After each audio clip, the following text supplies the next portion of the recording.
यह कहानी है राजेश, उसकी पत्नी सुधा और उसकी 5 वर्ष की पुत्री स्वाति की। और मैं आगे कहानी राजेश के अनुसार ही सुनाऊंगी।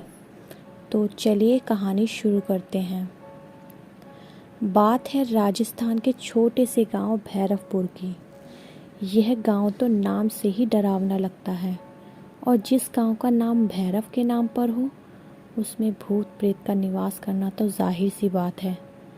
मेरा भैरवपुर के उस गांव में तबादला हुआ। मैं नलकूप विभाग में कार्यरत था, और राजस्थान के पानी की समस्या से तो आप सभी अवगत हैं। गांव छोटा होने के कारण वहां पर रेंट पर घर मिलना तो नामुमकिन सा था, क्योंकि गांव में घर सब रहने का विचार करके बनाते हैं। इसलिए हमें घर रेंट पर लेने में थोड़ी सी परेशानी आई। लेकिन हमारी परेशानियों का हल करने एक मसीहा के रूप में हमारे गांव के सरपंच श्री रामविलास सिंह आए। जब उन्हें पता चला कि नए अधिकारी को रहने संबंधी समस्याएं हैं, तो उन्होंने हमें अपना पुराना घर रहने के लिए दे दिया। एक वक्त था जब रामविलास जी इस घर पर अपने सपरिवार निवास किया करते थे। लेकिन सरपंच बनने के बाद भला कौन 3 कोठिया के घर में रहेगा।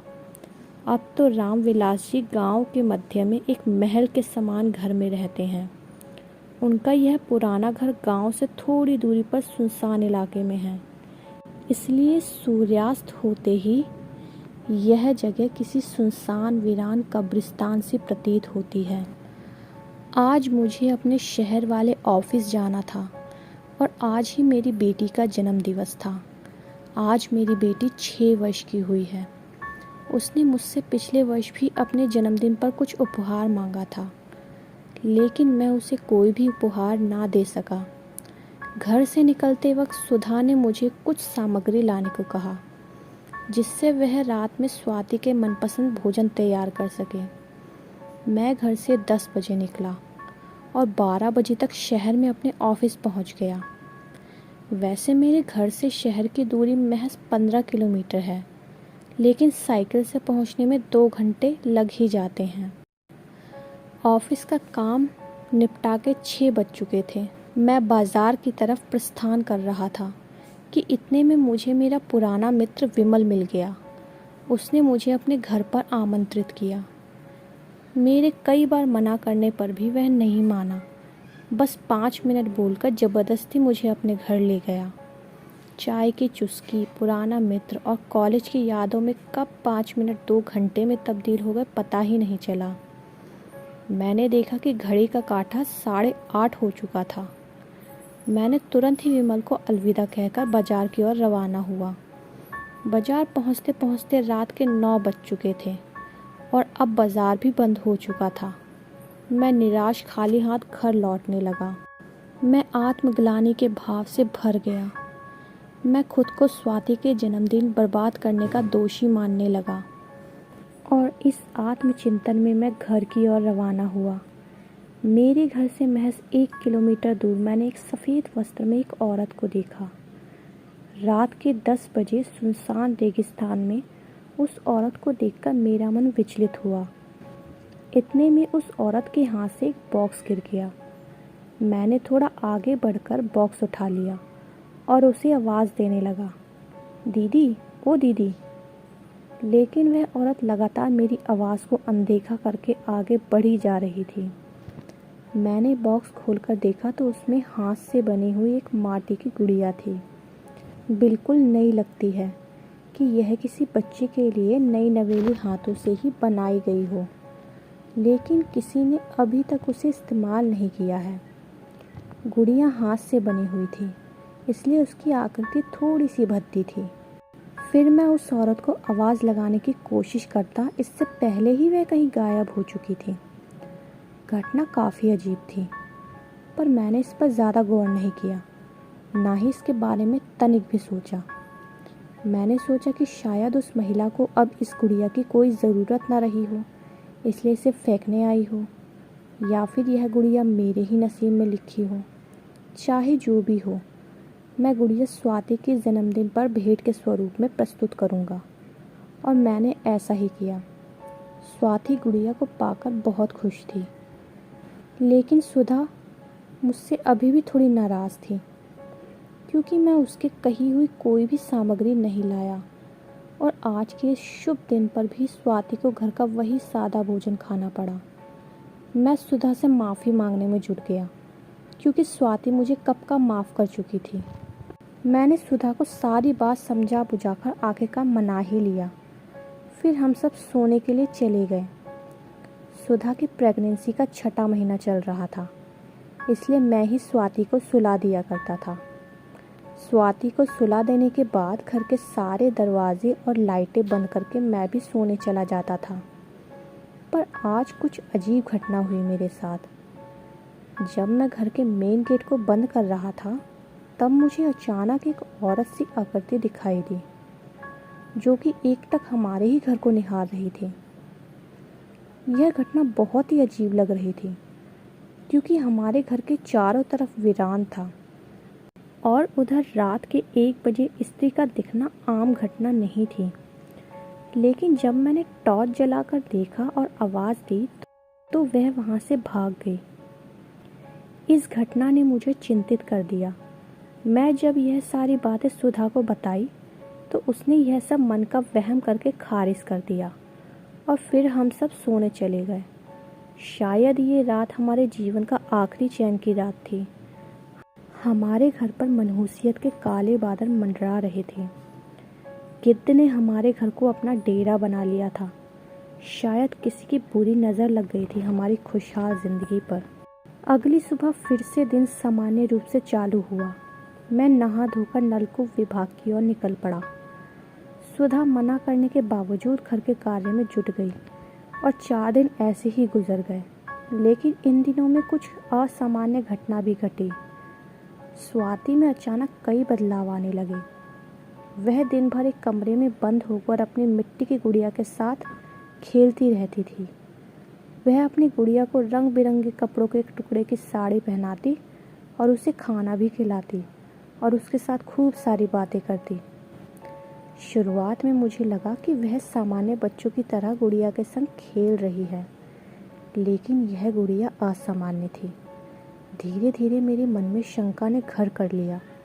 जब मैंने स्वाति के कमरे में 2 आवाज़ सुनी, मैंने फिर यह बात सुधा को बताई, लेकिन उसने मुझे बताया कि स्वाति गुड़िया की आवाज़ में खुद से ही बातें करती है और उसके साथ खेलती भी है। लेकिन मैं फिर भी पूरे दिन असमंजस में घिरा रहा। अगले दिन जब मैं विभाग से वापस घर पहुंचा, तो मैंने देखा हमारे घर में एक बूढ़ी औरत, जो कि 50 वर्ष के करीब करीब होगी, हम सबके लिए खाना बना रही थी। अपरिचित औरत को देखकर मैं संकोच में पड़ गया। मेरा संकोच मिटाते हुए सुधा ने कहा कि वह बूढ़ी माता गरीब है, उसके पास रहने के लिए घर नहीं है, ना ही खाने को खाना। तो मैंने उसे 2 वक्त की रोटी पर चूल्हा चौकी करने के लिए रख लिया। मैंने भी इसमें अपनी रजामंदी भर दी, क्योंकि सुधा को प्रेग्नेंट हुए अभी 7 महीने हो गए थे और 7वें महीने में घर का कार्य करना उसके लिए असंभव था। और आज के वक्त में इतने सस्ते में नौकर मिलना एक ख्वाब पूरा होने के बराबर है। ऐसे किसी भी अनजान को अपने घर पे रखना इतना दुष्प्रभावदायक भी होगा, मुझे पता ही नहीं था, वरना मैं ये भूल कर भी कभी ना करता। रविवार का दिन था, शाम का वक्त था। मैं घर पर बैठा हुआ था। इतने में मुझे फिर से स्वाति और उस गुड़िया की आवाज़ सुनाई पड़ी। मैं गौर से दोनों का वार्तालाप सुनने लगा। मैंने पाया कि दोनों आवाज़ एक साथ आ रही थी। सुधा के कथन अनुसार स्वाति ही उसकी गुड़िया की आवाज़ निकालती है। अगर ऐसा है तो दोनों आवाज़ें एक साथ आना असंभव है। धीरे धीरे मेरी सारी शंकाएं सत्य का रूप धारण करने लगी। मैं फिर चुपके से स्वाति के कमरे की तरफ बढ़ा और दरवाजे को हल्के से खोला और उसमें से झांकने लगा। उसके बाद जो मैंने देखा, उस पर भरोसा करना बहुत ही मुश्किल है। मैंने देखा कि वह माटी की गुड़िया इंसानों की भांति अपने मुंह को चलाकर स्वाति से बातें कर रही है। यह दृश्य बेहद खतरनाक प्रतीत हो रहा था। मैं घबराकर स्वाति के पास पहुंचा और उसको गोद में ले लिया। इतने में वह गुड़िया उछलकर मेरे गर्दन पर बैठ गई और अपने नाखूनों को मेरे गर्दन के ऊपर गड़ा दिया और बार बार यही दोहरा रही थी कि इसे छोड़ दो, यह मेरा तन है, मुझे अपनी माँ से मिलना है, इसे यहीं छोड़ जाओ। मैं झटपटाता हुआ कमरे से बाहर आया और मदद के लिए चीखने लगा। इतने में घबराकर सुधा आई। उसने मुझे बचाने का प्रयत्न किया, लेकिन कोई फ़ायदा नहीं। वह शैतानी शक्तियाँ हम पर हावी हो रही थी। इतने में चूल्हा चौका करने वाली बूढ़ी माता ने कुछ मंत्र पढ़कर उस गुड़िया पर फेंक दिया और वह गुड़िया मूर्छित होकर गिर गई। मैंने जल्दी से उसको गुड़िया को घर से थोड़ी दूर मिट्टी के नीचे दफना दिया। मुझे पता चला कि गांव में बहुत से लोगों को उस गुड़िया ने परेशान किया था, तो गांव के लोग वहां से थोड़ी दूर गांव बसा लिए और जिस घर में मैं रहता था उस घर पर उस आत्मा की शक्ति अपने चरम पर होती थी। तब मैंने लोगों से पूछा कि यह बात आपने मुझे क्यों नहीं बताई। तब सबने सरपंच के डर को कारण बताया और मुझे पूरी घटना अभी भी समझ नहीं आई थी कि इतने में सुधा का कॉल आया कि गांव की एक औरत ने उसे साधु कृत्यानंद का पता बताया है और कहा है कि यही तुम्हें उस गुड़िया से बचा सकते हैं।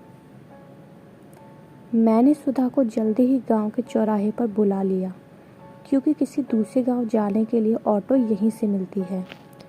बाबा कृत्यानंद का पता गांव से 50 किलोमीटर दूरी पर था, इसलिए कोई ऑटो वाला नहीं माना, तो मैंने एक ऑटो को बुक कर लिया। यह सब होते होते शाम के 4 बज चुके थे। फिर मैं और सुधा बाबा के घर ऑटो से चल दिए। हमें वहां तक पहुंचने में 1.5 घंटा लग गया। हम लोग बाबा की कुटिया में जाते ही उनके चरणों पर गिर पड़े। सुधा रोने लगी और बोली कि बाबा, मेरे परिवार, मेरे बच्चों को उस आत्मा के चंगुल से बचा लो। बाबा ने हमें शांत करके हमसे पूरी घटना पूछी। मैंने शुरुआत से सारा वृत्तांत उन्हें सुना दिया। बाबा थोड़ा मुस्कुराए, जैसे कि यह सब घटना उन्हें पहले से ही मालूम हो या फिर यह सब उन्होंने ही करवाया हो। फिर उन्होंने हमें आत्मा के पीछे की कथा सुनाई। उस आत्मा के पीछे की कथा यह है कि श्री राम विलास जी हमारे सरपंच अपने जवानी के दिनों में उसी घर जहां हम अभी रहते थे, उसमें अपनी पत्नी जानकी देवी और अपने माँ बाप संग रहते थे। जानकी देवी प्रेग्नेंट थी। तब राम विलास की खुशियों का ठिकाना नहीं था। उसने अपने घर और गांव का वारिस होने की खुशी में पूरे गांव में भोज की व्यवस्था करने का निर्णय लिया। राम विलास आज शहर गया हुआ था भोज की व्यवस्था के लिए, लेकिन खुशियों को जैसे नज़र लग गई हो। बदकिस्मती से जानकी देवी ने एक पुत्री को जन्म दिया। जानकी देवी ने कुम्हार से अपनी पुत्री के लिए गुड़िया बनवाई थी। मिट्टी की गुड़िया सूखने से पहले ही जानकी देवी का घर उजड़ चुका था। रामविलास जब घर आया तो उसकी सारी खुशियाँ गम में बदल गई। उस वक्त राजस्थान में बेटियों को बचपन में ही मार देने का प्रचलन था और भ्रूण हत्या तो वहाँ के लिए आम बात थी। लेकिन इस बच्चे के कोमल तन को देखकर रामविलास का मन पिघल गया, लेकिन वो ठहरा सरपंच का उम्मीदवार। इस प्रकार बेटियों के लिए मोह उसके लिए अशोभनीय था। वह लोगों के कहने पर उसने बच्चे को मारने का फैसला किया। गांव के सभी लोग रामविलास पर दबाव बनाने लगे, बच्चे को मारने का जोर डालने लगे। जानकी देवी रोई, गिड़गिड़ाई, लेकिन किसी ने उसकी बात नहीं सुनी। उसके सामने उसकी बेटी की निर्मम हत्या कर दी गई। उसे इस बात का ऐसा आघात लगा कि वह पागल हो गई। जानकी देवी जिस मंदिर में पूजा करने जाती थी, मैं वहाँ का पुजारी था और जानकी की यह दशा मुझसे ना देखी गई। मुझे थोड़ा वशीकरण और जादू कला भी आती थी। मैंने जानकी देवी की हाथों में रखी गुड़िया में उसकी पुत्री की आत्मा को वश करके कैद कर लिया। अब वह अपनी बेटी की आत्मा को किसी भी 7 वर्ष से कम आयु की बालिका में प्रवेश करा सकती है और तुम्हारे घर में यह आत्मा ने प्रवेश कर लिया है। अब उससे बचना नामुमकिन है। यह सब बाबा ने बोला। हम बाबा के सामने रोने लगे, गिड़गिड़ाने लगे। हमने उनसे बचने का उपाय पूछा, उन्होंने साफ मना कर दिया। उन्होंने कहा कि इस गांव के लोगों ने उसके बच्चे को छीना है और अब उसे वह सुख मिल रहा है, तो तुम्हें इससे क्या परेशानी है। तब हम लोग अपनी बेटी के प्राणों की भीख मांगने लगे। बाबा का हृदय पिघल गया। उन्होंने हमारी बेटी के प्राणों की रक्षा पर जानकी की पुत्री की आत्मा की शांति दिलाने का निश्चय करके हमारे साथ चलने को तैयार हुए। जब हम घर पहुँचे तो हमने देखा कि वह चूल्हा चौका करने वाली औरत, जिसके भरोसे पर हम अपनी बेटी छोड़ आए थे, वह कोई और नहीं बल्कि जानकी देवी ही थी, जो कि कुछ काला जादू कर रही थी और गुड़िया की आत्मा को स्वाति के शरीर में प्रवेश कराने का प्रयत्न कर रही थी। उसके हाथ में चाकू था, जिससे वह गुड़िया का सर काट रही थी। यह दृश्य इतना भयावह था कि इसको देखकर हमारे रोंगटे खड़े हो गए और स्वाति के शरीर में आत्मा को प्रवेश करा रही थी कि हम सब उसको बचाने के लिए उसकी तरफ दौड़ पड़े। इतने में ही वह गुड़िया से निकली हुई आत्मा ने हम पर हमला बोल दिया। इस आत्मा से खुद को बचाते हुए सुधा स्वाति को बचाने के लिए उसको गोद में उठा लिया और बूढ़ी औरत चाकू लेकर सुधा पर हमला करने ही वाली थी कि उसकी नज़र सुधा के बड़े हुए पेट पर पड़ी और सुधा रोने लगी कि मेरे बच्चे को छोड़ दो, इसने तुम्हारा क्या बिगाड़ा है। यह वाक्य सुनते ही उस औरत के हाथ से चाकू गिर पड़ा और वह फूट फूट कर रोने लगी। उसे अपने दिन याद आ गए कि कैसे सबने उससे उसका बच्चा छीन लिया। अब वह वही गलती दोहरा रही है जो लोगों ने उसके साथ की थी। उसने अब निर्णय लिया कि जो मेरे साथ हुआ वह किसी के साथ नहीं होगा। अब कोई माता पुत्री विहीन नहीं होगी। तब उसकी पुत्री की आत्मा उसे आवाज़ लगाती है कि माँ जल्दी करो, इसकी आत्मा को इसके शरीर से निकालो, मुझे इसमें प्रवेश करना है। लेकिन जानकी जी ने कुछ नहीं बोला। आत्मा ने फिर से आवाज़ लगाते हुए कहा, माँ मुझे जीवित करो। जानकी फूट फूट कर रोने लगी कि मैं इतनी स्वार्थी नहीं होंगी, अपने स्वार्थ के लिए किसी की पुत्री को कुर्बान कर दूं। पुत्री विहीन का दुख क्या होता है मुझे पता है। मैंने इतने सालों तक बांझों की तरह अपनी ज़िंदगी बिताई है, आगे भी बिता दूंगी, लेकिन किसी माँ को बांझ की ज़िंदगी जीने के कारण मैं नहीं बनूंगी। यह कहते कहते वह रोने लगी और उसकी पुत्री ने फिर से गुड़िया में प्रवेश कर लिया। गुड़िया का सर और धड़ अलग होने के बावजूद उसके सर के मुख पर बने आंखों से अश्रुधारा बहने लगी। मैं और बाबा आत्मा से बंधन मुक्त हो गए। मैंने जाते ही स्वाति को गोद में जकड़ लिया और बाबा ने जानकी को सलाह दी कि अब तुम अपनी बेटी को बंधन मुक्त करके उसकी आत्मा को शांति प्रदान करो। विधिवत तरीके से उस गुड़िया को एक नवजात शिशु के समान श्राद्ध संस्कार किया गया और उसकी आत्मा की शांति की कामना की गई।